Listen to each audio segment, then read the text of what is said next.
He set the green cash box down on the counter, between us, and laid his hand, flat on the lid. "Family doesn't need paperwork," he said. "The box doesn't lie." 11 years. I worked in that shop. 6 days a week, most of them 10 hours long. Not 1 hour of it exists anywhere. No pay stub. No tax document. No retirement credit. Nothing with my name on it. Here is what he did not know. I would find out.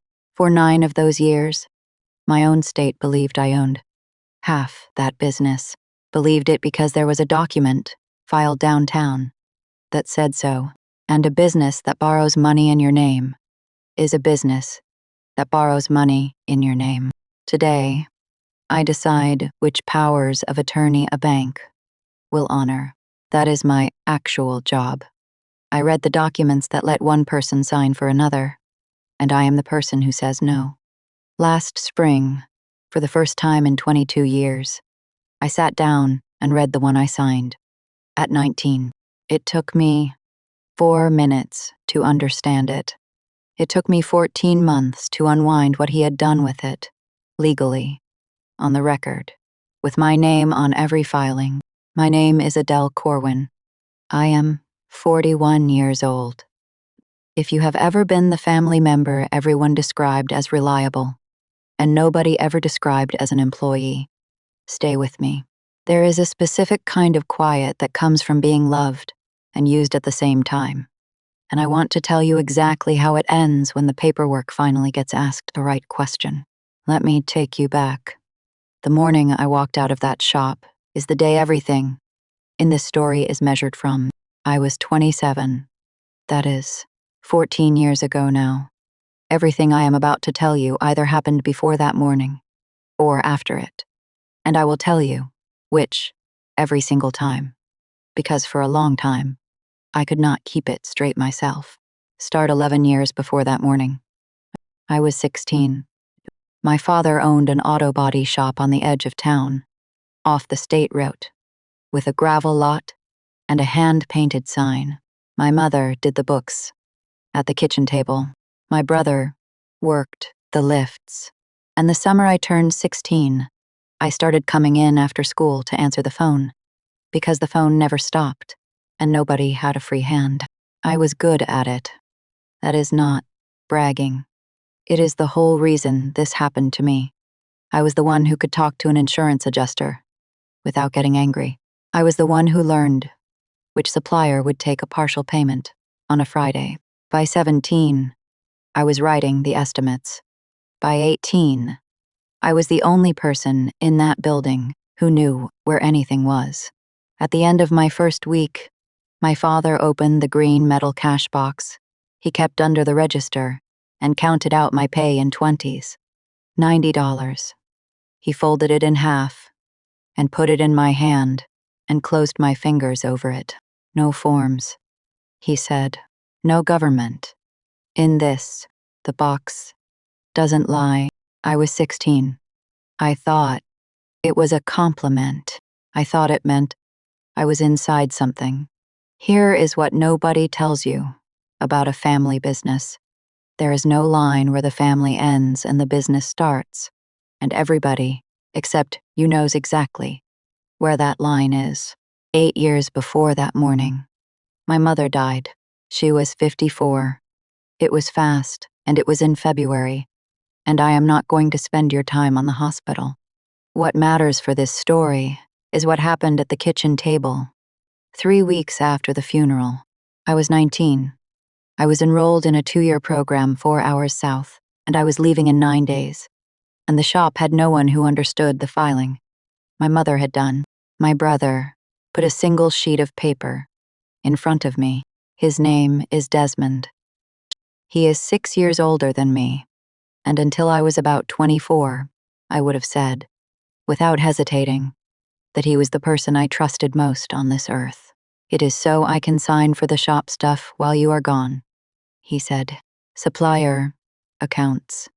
Boring." I read the first paragraph. I remember reading the first paragraph. Then He said something about how Mom would have handled it, and I stopped reading and signed it.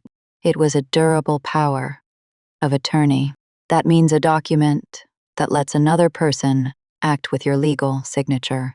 Durable means it does not expire when you get sick, or move, or grow up, or stop speaking to the person holding it. Durable means it keeps working until you kill it.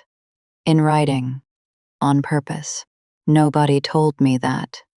I was 19, and my mother had been dead for 21 days, and I signed a document that made my brother into a second version of me. Write that word down somewhere. Durable. It is going to come back. I want to be honest about something, because if I am not honest about this, the rest will not make sense. He did not steal from me that day. For a long time after, he did not steal from me at all. That is what makes this genre of person so hard to catch, and so hard to explain to people who have not lived it. He used it for supplier accounts. He used it correctly for years, in small ways, and every correct small use was a deposit into an account of trust that he would eventually empty in one transaction. The villain in this story never raises his voice, not once, in 14 years. Keep that in mind. I finished my program. I came home. I did not have to think about coming home, which should have been the first alarm. Home was where the phone never stopped.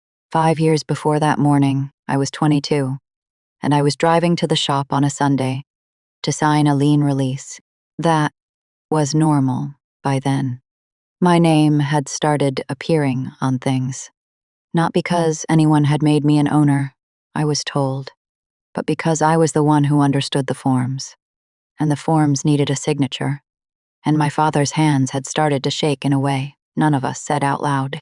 That Sunday, Desmond met me at the door with a small wooden-handled object in his palm, a rubber stamp, a signature stamp, with my name cut into the rubber in a slanted script that looked close enough to mine to pass at a glance. 40 minutes, each way, he said. You've got a life. Now you don't have to drive. I laughed. That is the part I have never fully forgiven myself for. I laughed, and I said the letters were too tidy, and I took it and pressed it on a scrap of paper to see how it looked. It looked like me. It looked like a slightly better behaved version of me. I set it back in the green cash box, next to the 20s, because that is where things lived in that building. If you have ever handed someone a small convenience and watched it become a permanent arrangement, you know exactly what I am talking about. I want to be precise about the next part, because it is the hinge of my whole life, and I have said it wrong before. The stamp was made 5 years before the morning I walked out. That same year, downtown, in the county office where business filings are recorded, a 2-page amendment was filed for the shop. It added, a general partner. A general partner is not a job title. It means a person who owns part of a business and is personally responsible for every dollar that business owes. Not the business, the person, their house, their car, their wages. The new general partner was me. I did not sign it. I did not know it existed. It was signed with a stamp that lived in the cash box, and it was witnessed by a notary who worked out of the insurance office, 2 doors down from the shop, and it sat in a public file, in a building I would later work in, for 9 years, while I answered the phone and wrote the estimates and thought I was helping. Stay with me, because the reason it took 9 years to surface is the reason I am telling you this at all. 2 years before that morning, I was 25, and I tried to buy a car. Nothing dramatic. A used sedan, 4 years old, gray, with the kind of mileage that makes a salesman talk fast. I had $11,000 saved in cash from the box, in a shoebox, because that is how you save when nobody has ever put you on a payroll. The finance manager went into the back room. He came out with the flat, careful face of a man who has decided to be kind. He said, there was a thin file. He said something about business obligations attached to my name, and a debt to income calculation that did not work.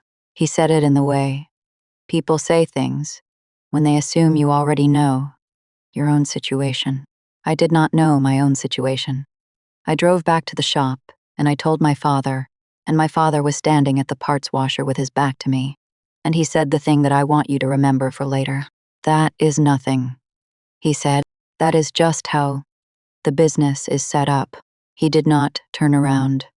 Here is a question I have asked myself, maybe 4,000 times since.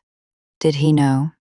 I have a folder now with a lot of answers in it, and that one is not in there. I have made a certain peace with it. Some of the people who hurt you signed the document. Some of them just did not turn around. That night I asked Desmond about it in the office with the lot lights on outside. He did not get defensive. This is the thing. He got concerned.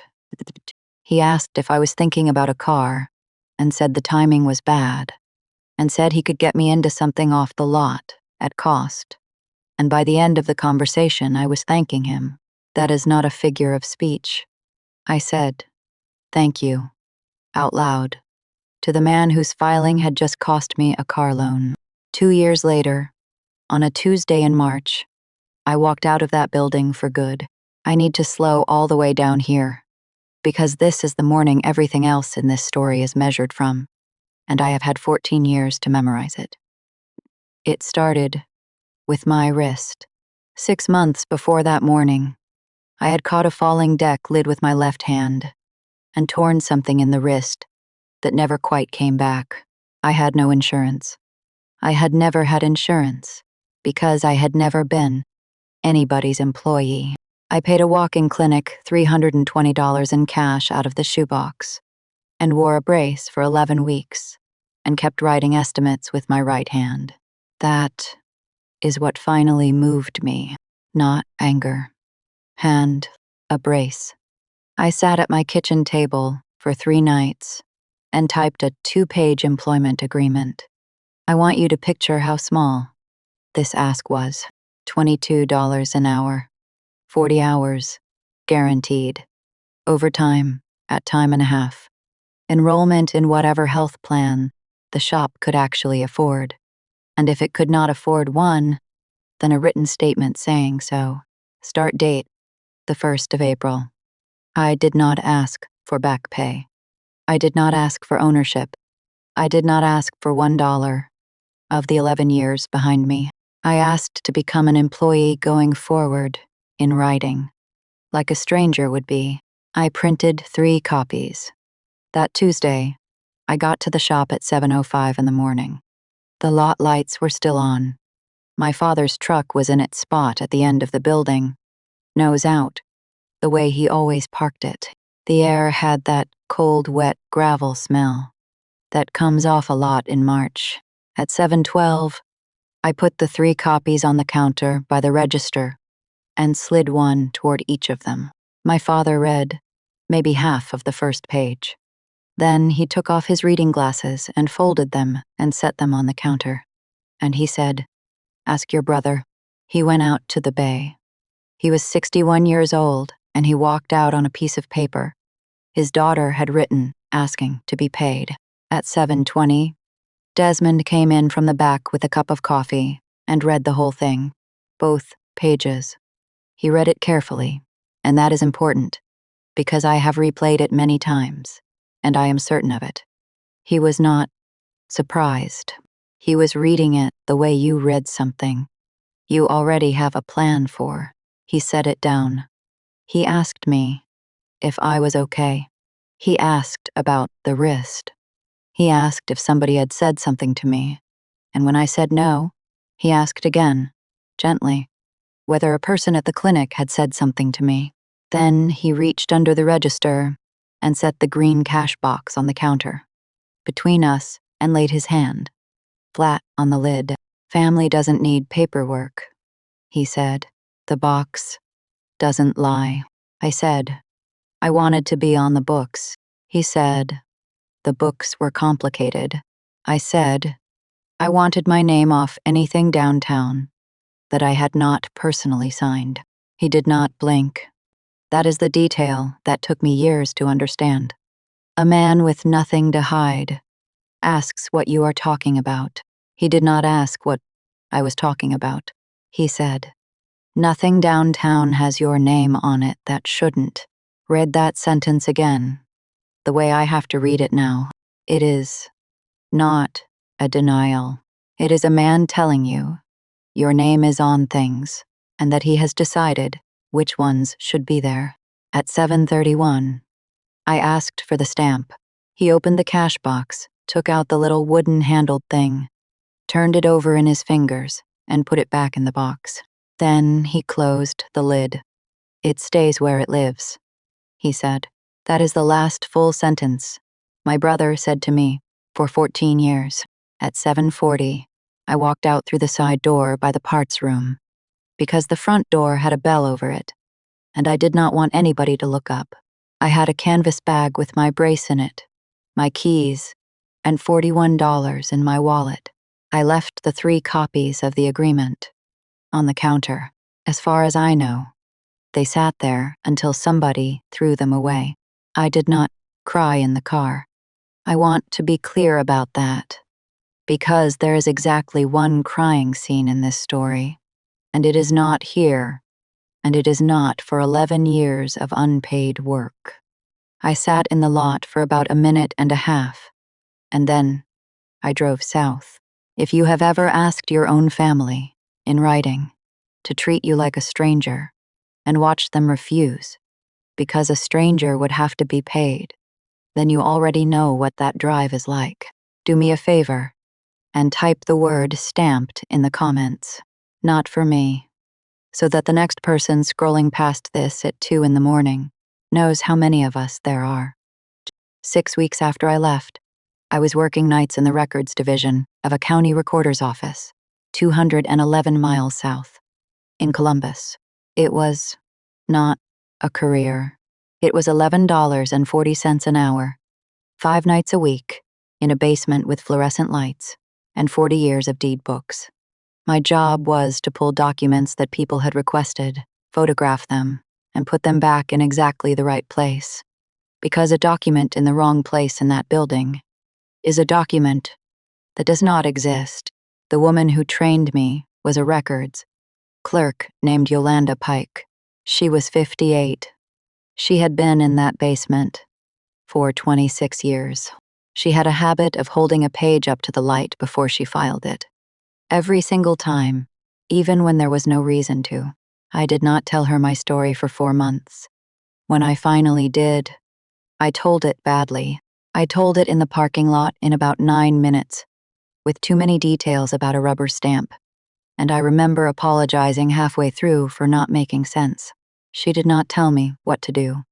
She did not tell me to sue anybody. She did not say the thing everybody else said, which was that maybe he did not mean it that way. She said, "Baby, a signature isn't proof that you agreed. It is proof that somebody wanted it to look like you did." Then she went back inside, because her break was over. I have thought about that sentence almost every working day since. It is the reason I have the career I have. It is not an exaggeration to say that a woman who was not paid enough gave me, for free, in a parking lot, the entire operating principle of my professional life. I did not know it yet, but the file that would end all of this was already sitting in a building 4 floors above her head, in a drawer neither of us had ever opened. Now let me move fast, because the next 14 years are the part where nothing is done to me, and that is not what you came here for. The first 2 years after I left were small and cold. A studio apartment over a tire shop. A mattress on the floor for 5 months. I learned to cook 4 things. My father called twice a year, at Christmas and on my birthday, and we talked about the weather for 11 minutes each time. In my 3rd year out, I passed the exam to become a title examiner. That is the person who reads the entire history of a property, every deed and lien and release going back a century, and decides whether the person selling it actually owns it. It pays better than the basement. It is also, I understand now, the most useful possible training for a woman with my particular unopened drawer. In my 5th year out, I bought a used sedan, 4 years old. I paid cash for it, and I want you to know that I did that on purpose. That same year, I bought a green metal cash box at a hardware store for $11, and I put my receipts in it, and I did not think about why until much later. Some things you carry out of a building without meaning to. In my 7th year out, a title company hired me to review the documents that let one person sign for another. Powers of attorney, trustee certifications, corporate resolutions. My whole day was reading pieces of paper that said, this person may act as that person, and deciding whether the paper was good enough to bet a house on. I got a reputation for being difficult. I said, no, a lot.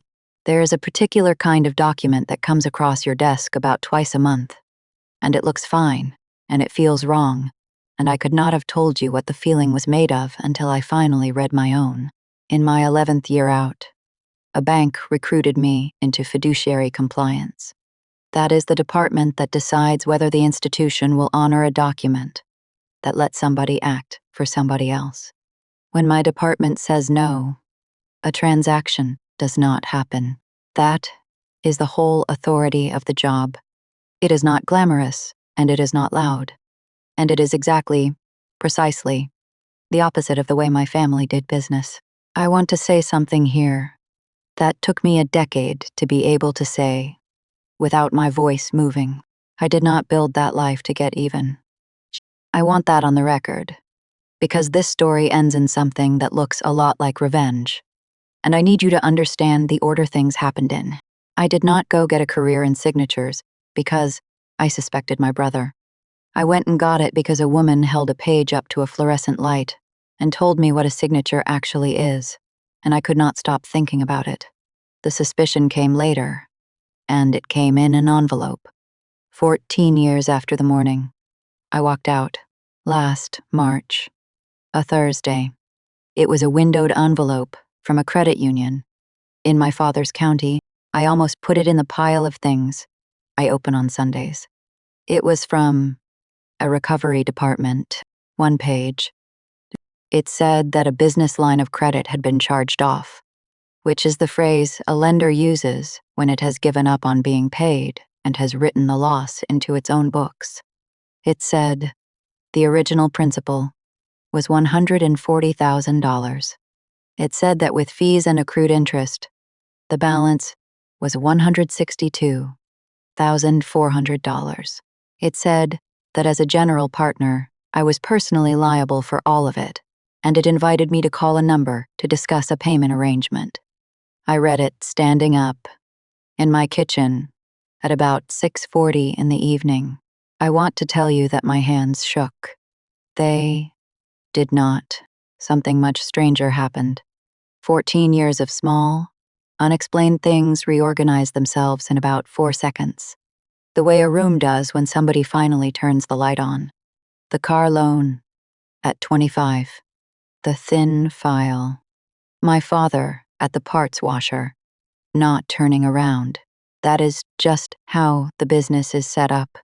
Then I did the single, most important thing in this entire story. And I need you to see why it matters. Because everything else I won because of what I did in the next 40 minutes. I did not call the credit union. I did not open a work database. I did not look anything up through my employer. I did not touch one system I have access to because of my job. Not that night, not ever, not one time in the 14 months that followed. Instead, I opened my laptop and wrote an email to my manager and to the head of our compliance office, with a copy to myself.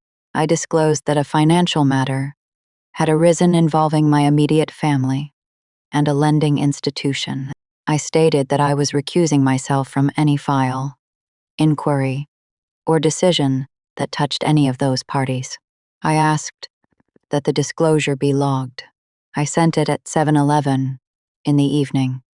I got a 2-line acknowledgement the next morning and a formal recusal memo 3 days later.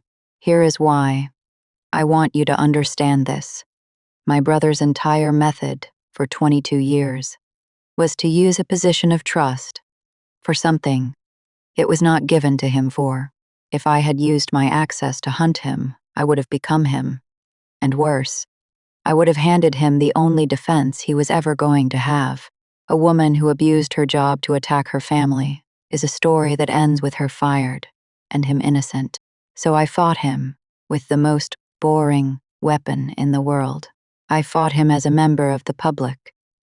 Everything I am about to describe, any one of you could have done. That is the point. The following Monday, I took a personal day and drove 211 miles north. I want to walk you through this folder one document at a time, the way it came to me, because I did not understand what I had until the third one. And when I did understand it, I had to sit down on a bench in a hallway. The first document I pulled was the one I already knew existed, the power of attorney. I signed at 19.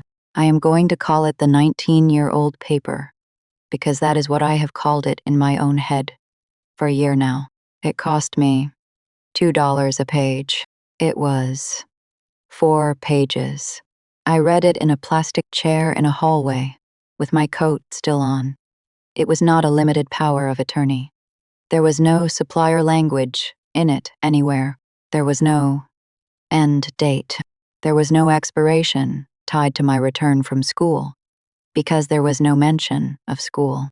It granted general authority, banking, contracts, in business operations, property. It was durable, which, as I told you, means it does not die on its own. It only dies when the person who signed it kills it in writing and files that in the same places the original went. I had never killed it. For 22 years, in the eyes of any institution that saw it, my brother could sign as me. Read that again, if you need to. I certainly did. The second document is the one that cost me a car when I was 25, and I found it in the same building, in the business filings, in a file that anybody in this country could have walked in and looked at for a small fee at any point in the last 2 decades, including me, especially me. I am going to call it the amendment. 2 pages, filed 5 years before the morning. I walked out. It amended the shop's partnership to add one general partner, full legal name. My middle name spelled correctly, which is not something everyone gets right. Date of birth, correct. Personally and unlimitedly liable for the obligations of the business. As of that date, and down at the bottom, my signature, except it is not my signature. It is the slanted, too tidy script of a rubber stamp, with a wooden handle that I laughed at on a Sunday when I was 22, and set back down in a green cash box, next to the 20s. Underneath it, a notary block.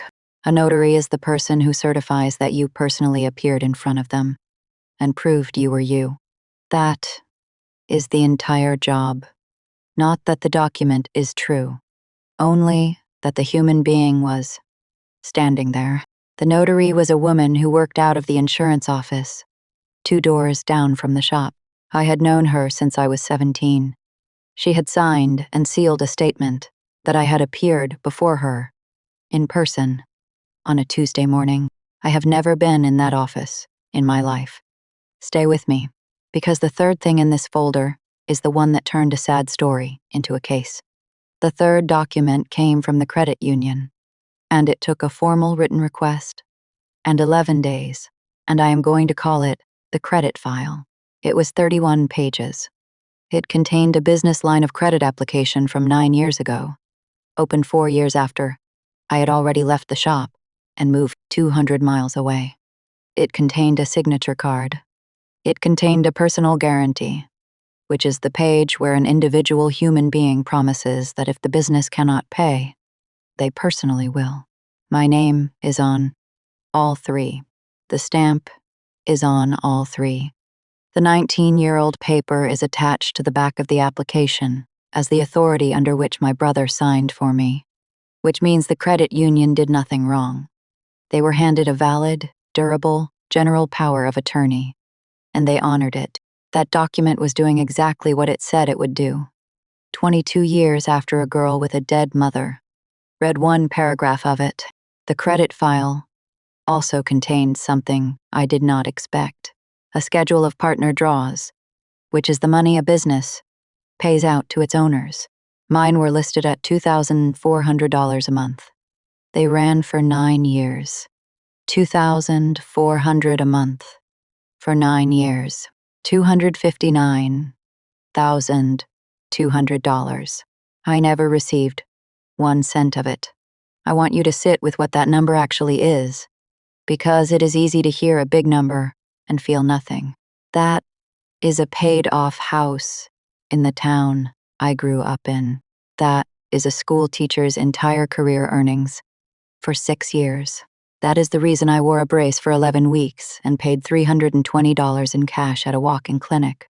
While, on paper, downtown, in a public file, I was a woman drawing an owner's income, and 4 of those 9 years happened after I had already walked out of the building. He kept paying me on paper for 4 years after I was gone. There is one more page, and it was not a new document. It was the same folder, 1 page further. In the notary section of the credit file, there was a photocopy of a page from the notary's own logbook, which many notaries keep and some states require. A logbook is a handwritten record of every person who appeared, with the date and the time. There is a line with my name on it. There is a time next to it, 10:15 in the morning. That Tuesday, 9 years ago, I was at a records retention training in Cincinnati. I signed in on a paper roster at 9 in the morning. I signed out at 4 in the afternoon. My employer keeps electronic entry records for that building, and they show my badge entering at 8:51 and not leaving until the afternoon. The insurance office, where the notary sat, is 211 miles from that training room, 3 hours each way on a good day. The logbook says I was standing in front of her at 10:15 in the morning. My own badge says I never left a building in another city. That is a dispute about feelings. That is not a family disagreement about who did more. That is a document that says a thing which is physically impossible in the handwriting of the person who certified it. I closed the folder in the front seat of my car in a credit union parking lot on a Thursday afternoon in April, and this is where I cried. Once, Swind Awasi, alone in a parked car with the engine off, for about 6 minutes, with my hands still on the folder. I was not crying about the money. I was crying because I finally had proof of something. I had spent 14 years being told I was imagining, and because a part of me had been holding out hope that when I looked, there would be nothing. Then I wiped my face, and I drove home, and I did not cry again for the rest of this story. Not in a conference room. Not on the phone. Not at the end. If you are still with me, this is where the paperwork starts answering back. Subscribe, because what happens next is not a fight. Nobody yells. He never got a single opportunity to yell. I hired an outside law firm the following week. Not my employer's counsel. A firm in a different city with no connection to anything I touch professionally. Paid out of my own savings, with a signed engagement letter, dated before I filed a single thing. I want that detail in the record, too. Everything I did after that, I did through them, or as a private citizen with a public records receipt. The first thing my lawyer did was ask me a question I had not thought to ask myself. Is it still alive? She meant the 19-year-old paper. And it was. 22 years later, it was still a valid, durable, general power of attorney, and every single day I did not kill it was another day my brother could walk into a building and be me. So, the very first document I filed in this entire case was not an accusation. It was a revocation. 2 pages, notarized, recorded in the county where the original was recorded, and served by certified mail on my brother, on my father, on the credit union, on every institution in that 31-page file, and on the shop suppliers. It was delivered on a Tuesday morning. The green card came back with a signature on it. I did not send a message with it. There was no note. There was no explanation. For 22 years, my brother had a version of me that never argued. That Tuesday morning, at about 10 in the morning, without a word, I took it away from him. He called me 4 hours later. First time in 14 years. I did not answer. He called 11 times over the next 9 days. He left 6 voicemails. I saved every one of them and forwarded them to my lawyer without listening past the first sentence. Then the emails started, and I want to describe them precisely. Because if you have lived this, you already know the exact temperature of them. There was no apology in any of them. Not one sentence that said he had done something. There was concern. There was a great deal of concern. He was worried about me. He was worried about what a lawyer was telling me. He wanted to know who had gotten to me. He said Dad was not well and did not need this. He said, and I am quoting from a printed copy in my folder, that I had always been the one who kept things together, and he did not understand why I would want to tear it apart now. He never once wrote the words, I forged your name. That is what a system villain sounds like. He is not a monster. He is a man with a grievance about your ingratitude, and he has been rehearsing it for 14 years, while the paperwork did his work for him. My lawyer advised me not to meet with him. She was right, and I did it anyway. And it is the only thing in this entire case I did against advice. I asked for one meeting, on the record, at the shop. It happened on a Wednesday, at 10 in the morning, 6 weeks after the revocation was served. My lawyer stood to my left. His lawyer stood to his right. My father sat on a stool by the parts room and did not speak once. During the entire 11 minutes, the green cash box was on the counter. I would like to tell you that was a coincidence. I had my statements typed on a single page in 12-point font, numbered, because I knew that if I tried to speak from memory in that building, I would speak like a daughter instead of like a person with a folder. I read them. 1. On a date 22 years ago, I signed a durable general power of attorney. 3 weeks ago, I revoked it. It was served on you and on every institution named in this file. As of that date, you cannot sign anything as me anywhere, for any reason. 2. 5 years before I left this shop, an amendment was filed adding me as a general partner of this business. I did not sign it. It was executed with a rubber stamp of my signature that was made without my authorization and kept in that box. 3. 9 years ago, a business line of credit for $140,000 was opened at a credit union, along with a personal guarantee in my name. Executed the same way, that debt has been charged off. The recovery department wrote to me last month. 4. How the notary certification on both documents states that I appeared in person. On the date and time in her logbook, I was 211 miles away in a training room in another city. with a signed roster and an electronic entry record to prove it. That complaint has been filed with the state. 5. The partnership records show owner draws paid to me of $2,400 a month for 9 years. $259,200. I have never received any part of it. 4 of those years, I did not live in this county. 6. I am not asking you for money.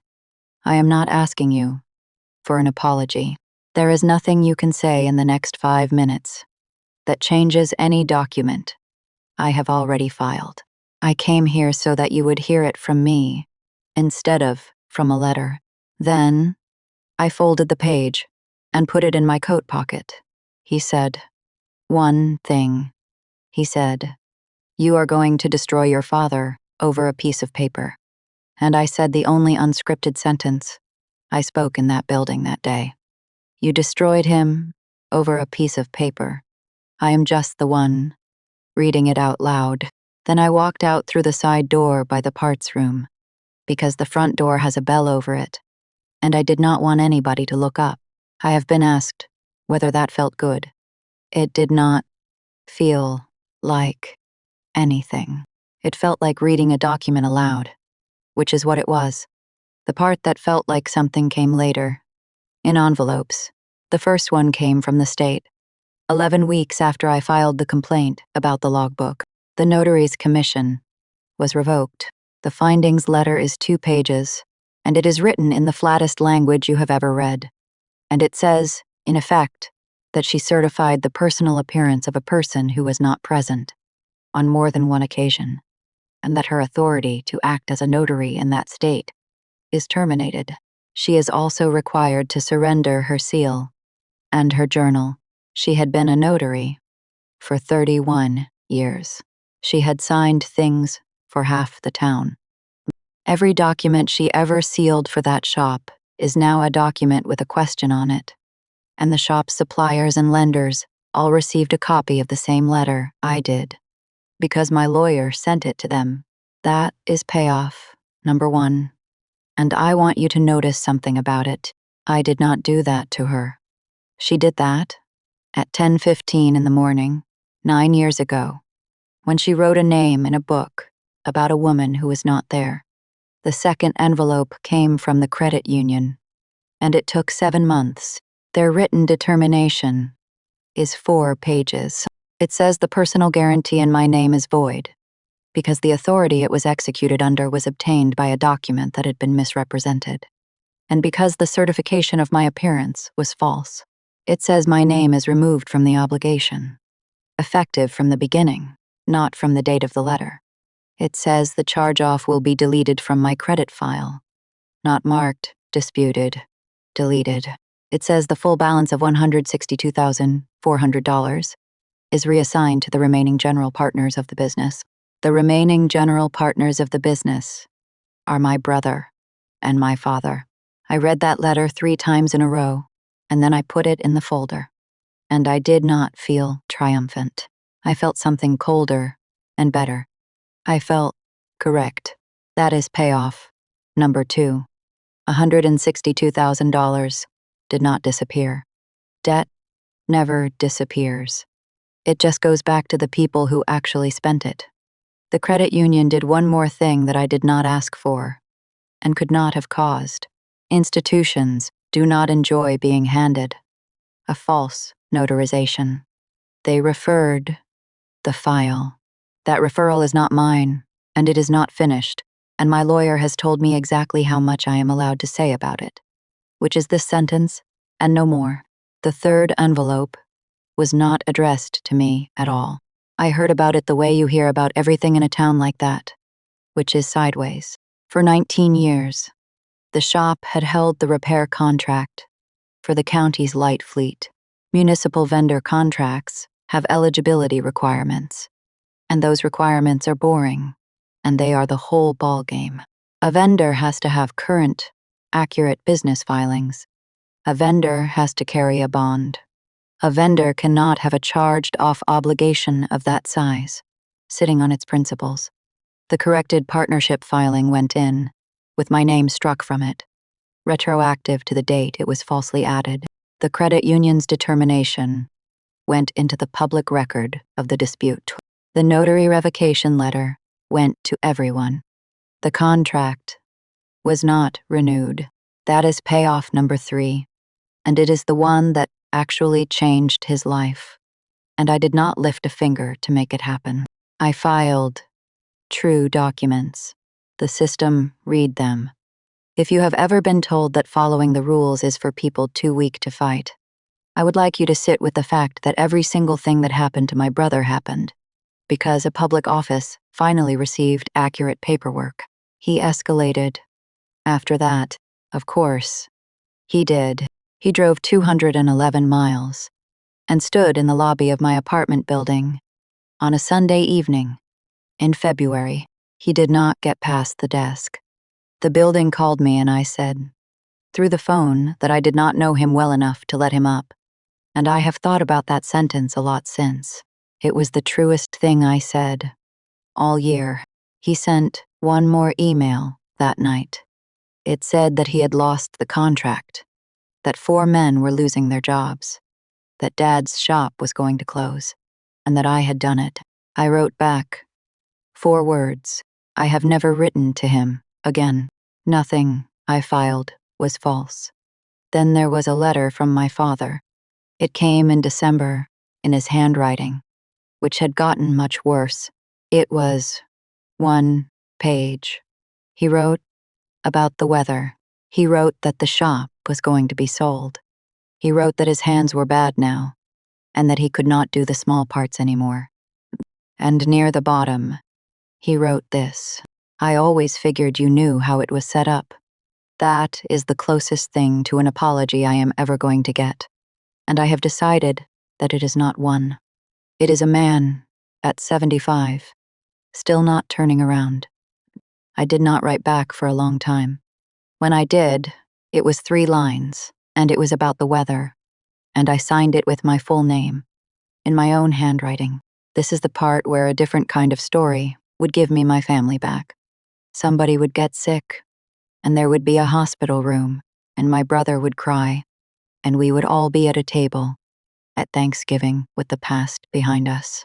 That is not what happened, and I am not going to pretend, because I think the pretending is what keeps people like us stuck for so long. I did not get my family back. I got my name back. Those are different objects, and only one of them was ever really mine. What I got instead was smaller, and it was real. 7 months ago, I got an email from an address I did not know. It was from my niece, my brother's daughter. She is 15. The last time I saw her, she was 14 months old, and I was holding her in a parts room. She wrote that she had found a green metal box in the back of a closet when they were clearing things out of the shop. She wrote that there was a rubber stamp in it, with a name on it that was not her father's.